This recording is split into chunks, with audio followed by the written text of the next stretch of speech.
Gusto nyo ba ng extra income? Mag-trade na kasama namin. Na may 95% win rate signal, mag-register na for free. Gamit ang link sa comment section.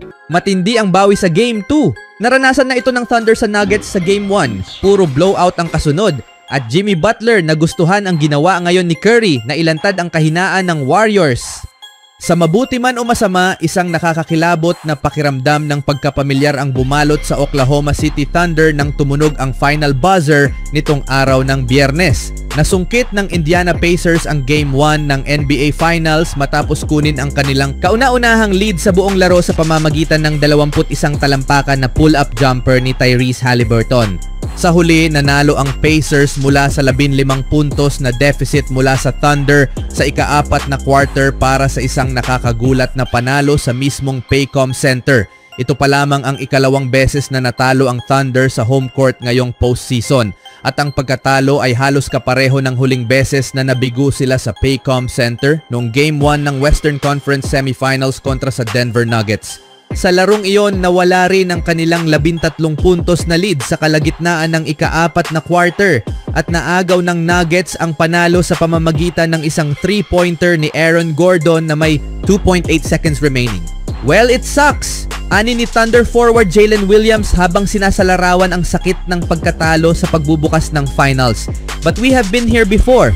Ang Oklahoma City na may ikalawang pinakabatang roster sa kasaysayan ng NBA Finals ay maaaring bumalik sa pagkatalo nila kontra Nuggets bilang patunay na kaya nilang bumangon mula sa masakit na pagbagsak sa simula ng serye. Matapos ang pagkatalo sa Game 1, bumawi ang Thunder sa pamamagitan ng isang 43 puntos na blowout win sa Game 2 at sa kalaunan ay tinalo ang Nuggets sa 7 laro upang umusad sa finals. How you lose doesn't really matter, ani ni Thunder superstar Shai Gilgeous-Alexander na nagtala ng 38 puntos, yung ikatlong pinakamarami sa kasaysayan para sa isang finals debut ayon sa ESPN research. Obviously, it sucks, the last second shot, the energy in the arena and stuff like that. But we lost at the end of the day. We lost Game 1. We've lost Game 1 before. On the other side of that, we came out a better team. That's our goal. Sa kabila ng kabiguan, buo pa rin ang loob ng batang koponan ng Thunder. Naranasan na nila ito dati at nalampasan. Ngayon, haharapin nila ang hamon ng Game 2 hindi lang upang makabawi kundi upang patunayan na ang tunay na lakas ay hindi nasusukat sa unang suntok, kundi sa kung paano ka tumindig pagkatapos ng una mong pagkahulog. Anong masasabi nyo dito mga kaibigan? Sa ibang balita naman, nag-like si Jimmy Butler sa post sa mundo ng NBA, yan na ang katumbas ng standing ovation. Si Stephen Curry ay muling nagpakawala ng splash. Pero sa pagkakataong ito, hindi mula sa 3-point line.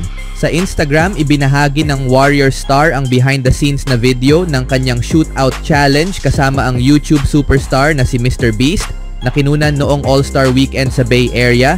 Pero ano ang twist? Ang catch, si Steph ay binigyan lang ng 30 segundo para makapag-shoot ng maraming shooting habang ang kanyang high school challenger ay may buong 1 minuto. Hindi patas, 'di ba? Pero hindi reklamadong tao si Curry. Sa halip, pinost niya ito sa Instagram gamit ang kanyang klasikong tuyong humor, "Spent some time with a few months back. A time was had." Bakit nga ba importante ang challenge na ito? Kasi kung magtagumpay si Curry, may $100,000 na mapupunta sa charity, klasikong Mr. Beast Chaos na may halong malasakit at puso. Kaya nang ilike ni Jimmy Butler ang post, hindi lang ito basta pagbibigay ng suporta, kundi isang tahimik na saludo sa pagsasanib ng kompetisyon, kabutihan at kasayahan.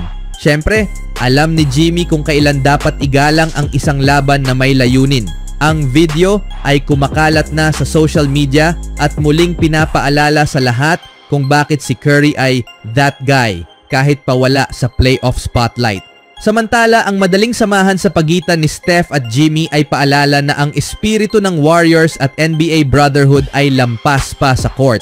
Kapag ginawang charity ni Steph ang kompetisyon, 2 panalo agad ang NBA. Ang espesyal sa sandaling ito ay hindi lang ang kompetisyon mismo, kundi ang paggamit ni Steph ng kanyang plataforma para itutok ang atensyon sa pagbibigay. Kung nagtagumpay siya, ang $100,000 ay diretso sa charity.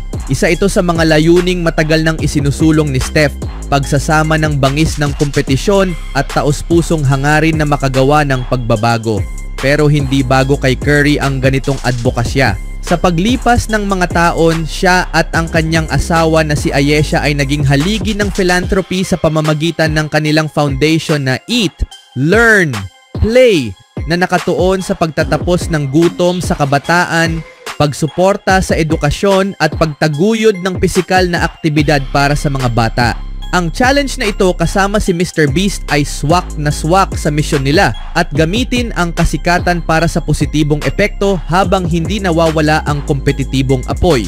Si Steph at Jimmy ay magkaibang personalidad, iisang respeto. Sa unang tingin, si Jimmy Butler at Stephen Curry ay tila magkasalungat. Si Jimmy matigas, seryoso, walang paligoy-ligoy. Si Steph naman elegante, kalmado at tila palaging nakangiti. Pero sa ilalim ng imahe, malalim ang respeto nila sa isa't isa. Para bang silang Batman at Robin sa mundo ng NBA. Parehong grinder, parehong may paninindigan, parehong may puso. Ang pag-like ni Jimmy sa post ay isang simpleng kilos na may malalim na kahulugan. Isang tahimik na pagsang-ayon na ang tunay na kompetisyon ay mas makabuluhan kapag may mas malaking layunin. Hindi man palaging nakikita ng mga fans ang mga ganitong moments. Ito ang mga sandaling nagpapakita ng tunay na NBA brotherhood. Sa locker room man, sa court o sa Instagram. At pag nagkakasagupa sina Steph at Jimmy sa court, palaging may kislap ng tensyon at respeto. Kaya't nang mag-like si Jimmy sa simpleng post na yon, para na rin niyang sinabing na nakikita kita. Sa isang liga na madalas puno ng ego, ang ganitong klase ng tahimik na respeto ay isang bagay na talagang may bigat. Anong masasabi niyo mga kaibigan sa kabutihan ni Curry? Speaking of Warriors, sa loob ng maraming taon, sinisikap ng Golden State Warriors ngayon na buuin muli ang isang roster na sapat para muling maabot ang tuktok ng NBA sa pamumuno pa rin ni Stephen Curry. Matapos nilang makuha ang titulo noong year 2022, hindi pa muling nakabalik ang Warriors sa Western Conference Finals. Pinakahuli natanggal sila sa second round ngayong season. Ngunit isang hakbang pasulong ang ginawa ng Golden State nang makuha nila si Jimmy Butler sa trade deadline ngayong taon. Mula noon, naging isa sila sa mga pinakamahusay na koponan sa liga ayon sa maraming advanced stats. Bumuti ang kanilang opensa at depensa. Ngayon, habang papalapit na naman ang off-season, malalaking pagbabago ang maaaring mangyari sa Warriors. Si Jonathan Kuminga ay magiging restricted free agent habang sangkot naman ang team sa iba't ibang trade rumors. Sa isang eksklusibong panayam kay DJ Siddiqui ng Basketball Insiders, nagbigay ng opinyon si Warriors legend Baron Davis tungkol sa mga pagbabagong nais niyang makita ngayong off-season. Tugma sa opinyon ng maraming fans, nais ni Davis na mag-focus ang Warriors sa pagkakaroon ng isang rebounding center. Ang taas ng potential nila ay nakadepende sa galaw na gagawin nila sa off-season para ma-upgrade ang kanilang athleticism sa frontcourt, ani ni Davis. Sa palagay ko, kailangan talaga nila ng dagdag na athleticism sa frontcourt para makipagsabayan sa West, lalo na kina Nikola Jokic, Naz Reid at mga tulad nila. Talagang kailangan nila ng tulong sa rebounding. Sinabi na rin ni Steve Kerr mismo. Si Draymond Green ang madalas na naglalaro sa posisyon ng center buong season at medyo naubos siya. Nakita ko rin yon. Kung makakahanap sila ng suporta sa harap, malaking tulong yon. Sa kabila ng pagkakaroon ng core ni na Curry, Clay at Draymond, malinaw na kailangan ng Warriors ng sariwang puwersa sa frontcourt para makipagsabayan sa mga higante ng Western Conference. Kung nais nilang sulitin ang natitirang prime ni Curry at makabalik sa tuktok, ang susunod na galaw nila sa off-season ang magiging susi. Anong masasabi nyo dito mga kaibigan?